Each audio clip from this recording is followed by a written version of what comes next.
to my kitchen. My name is Bill Shields, and I've been invited to prepare for you a meal that has been a favorite in my family's kitchen for quite a long time. It's called broccoli sauce.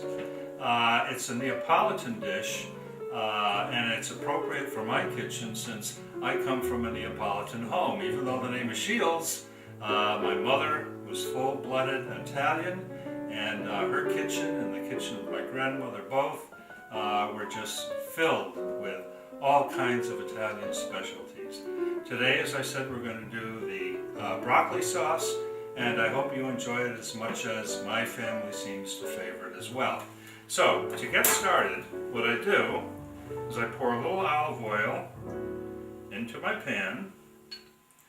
I like the Italian Bertolli olive oil is very good, or Filippo Berio, either one, take your pick. Into that I'm going to crush garlic cloves, like so.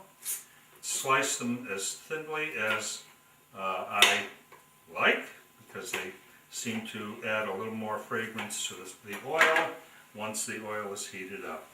Also into the sauteing garlic, I thinly slice some onion, again for added flavor,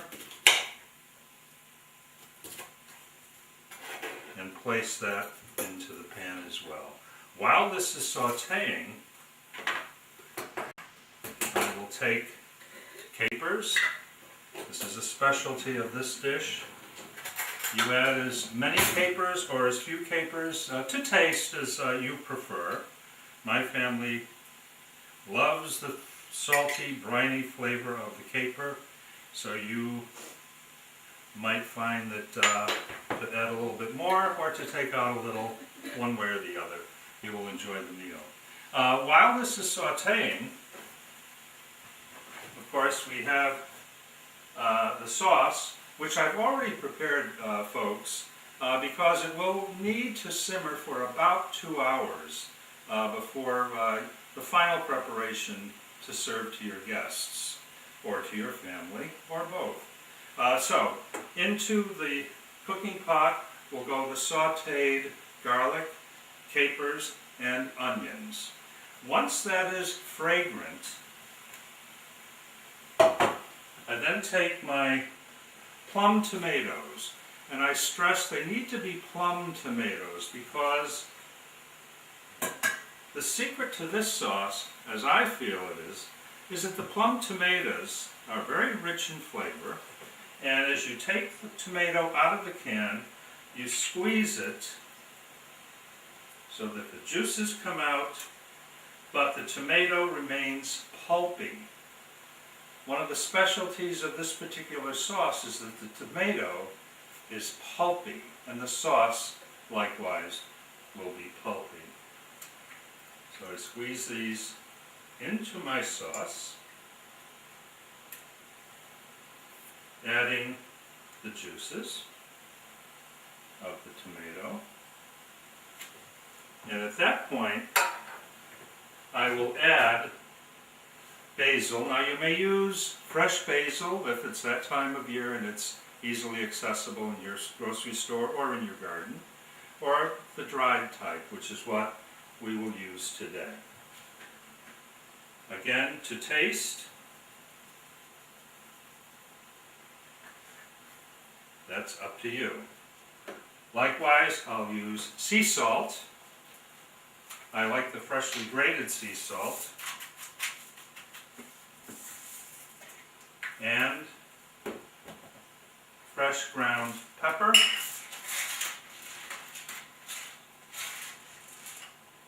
to taste. Mix that in a little bit.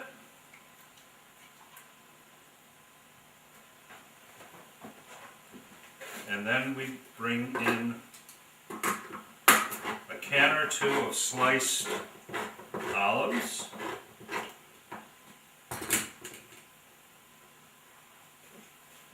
Dumped into the sauce with its juices.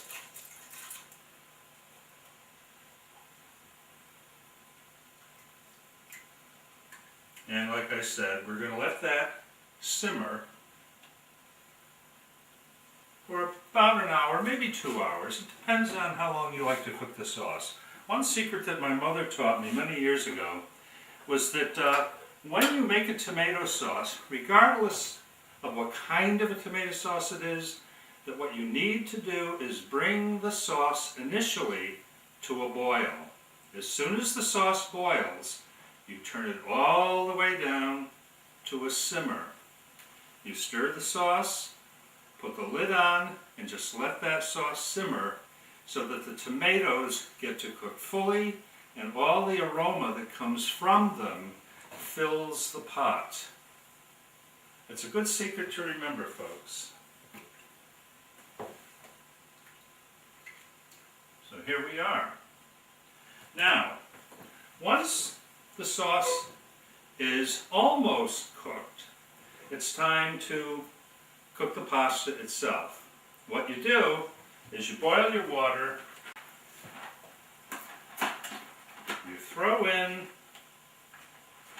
your pasta. Now we use penne or penne rigata for this particular recipe because it seems to be appropriate to holding the sauce to the pasta itself. You let that cook. Now while that is cooking, you will add to the sauce these ingredients. We have baby bella mushrooms,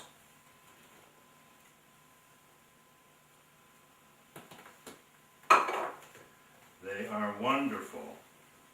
And their ability to absorb the flavors in this rich sauce, which we call our broccoli sauce,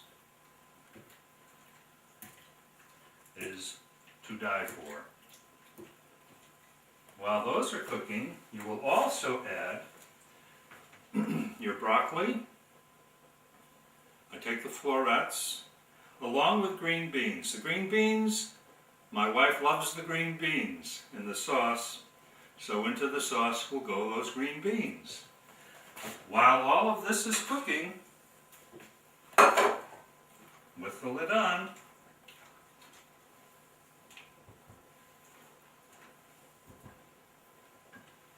the pasta is developing its own set of flavors. This will continue to cook as you see it until the pasta is complete. Once the pasta is cooked, the sauce is ready to be served. During that time, the broccoli florets are softening. They're not collapsing fully, so that you have a richness of texture still with the broccoli, but the beans as well will help to flavor that sauce. Everything will cook, the mushrooms will cook, and the sauce will be ready to serve. Any questions? Stems of the broccoli, do you put those in? Oh, yes, I forgot to mention the fact that when you begin the tomato sauce itself, you want to take the stems of the broccoli as well as the string beans and cook them in the sauce for a longer period of time. The reason being that the stems of the broccoli need to cook down so that they're soft to the teeth, and the same applies with the beans. The beans need to be softer to the teeth so that you can fully appreciate the flavors in the sauce itself. Can you add anything else to the sauce?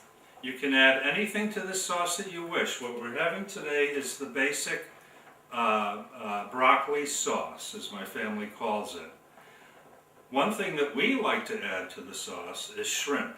We'll take shrimp, and again, while the pasta is cooking, we'll add shrimp to the sauce, and again, it too absorbs the fragrance and the flavors of the tomato, along with the mushrooms, the broccoli and the beans, the onions and the garlic, to create a truly wonderful dish.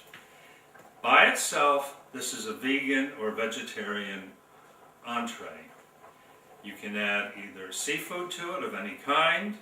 You might even add some sausage, sweet Italian sausage or the spicy Italian sausage, depending upon your taste, to this really versatile pasta and sauce. So while we wait for the macaroni to cook, the sauce continues to cook as well.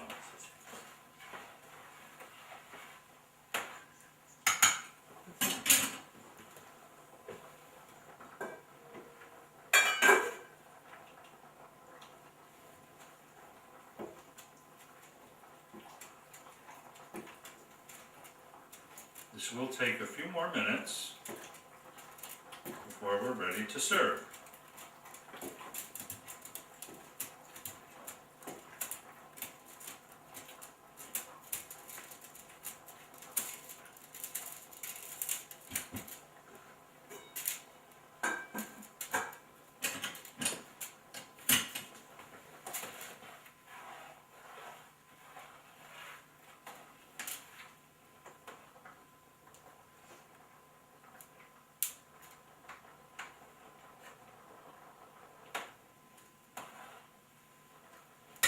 Are there any other questions? Is there anything else on the sauce? You pretty much described everything. Well, you can spice it up any way you wish. I mean, that's what's so nice about this, what I call a versatile sauce. You can add hot pepper to it, as many Italians would be likely to do. You can add as much as you want in terms of other herbs, be it thyme, basil, which I've added, or any of the others. Some people like the oregano. We never used oregano in our family.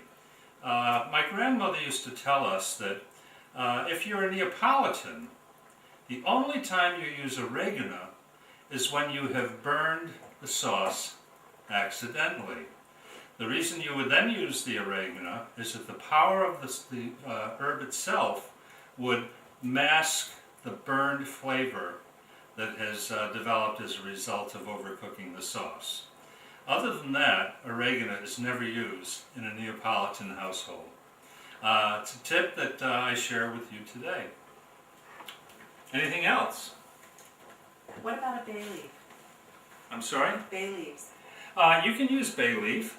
You can do that as well. But make sure you take the bay leaf off before you serve the meal, because the bay leaf tends to stay brittle. It's aromatic and it certainly does lend a nice flavor to your sauce, but it's not something that you want to ingest. And we're getting there.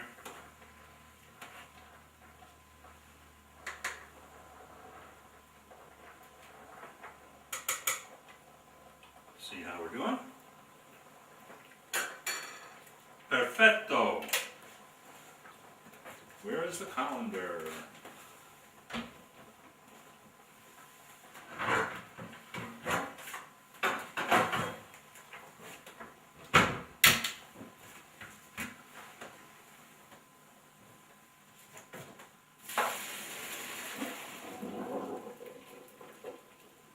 I hope you're hungry.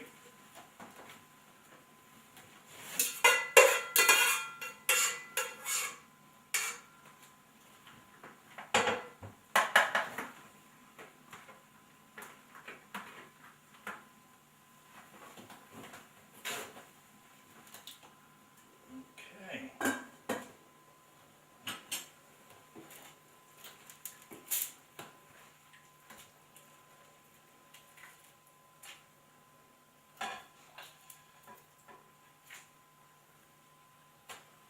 Just to give you an idea.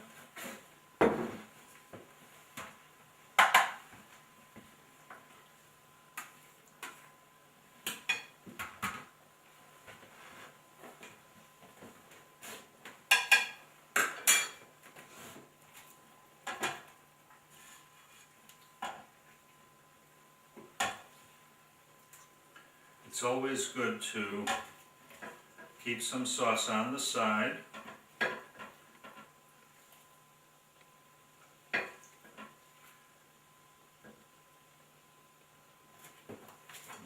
More.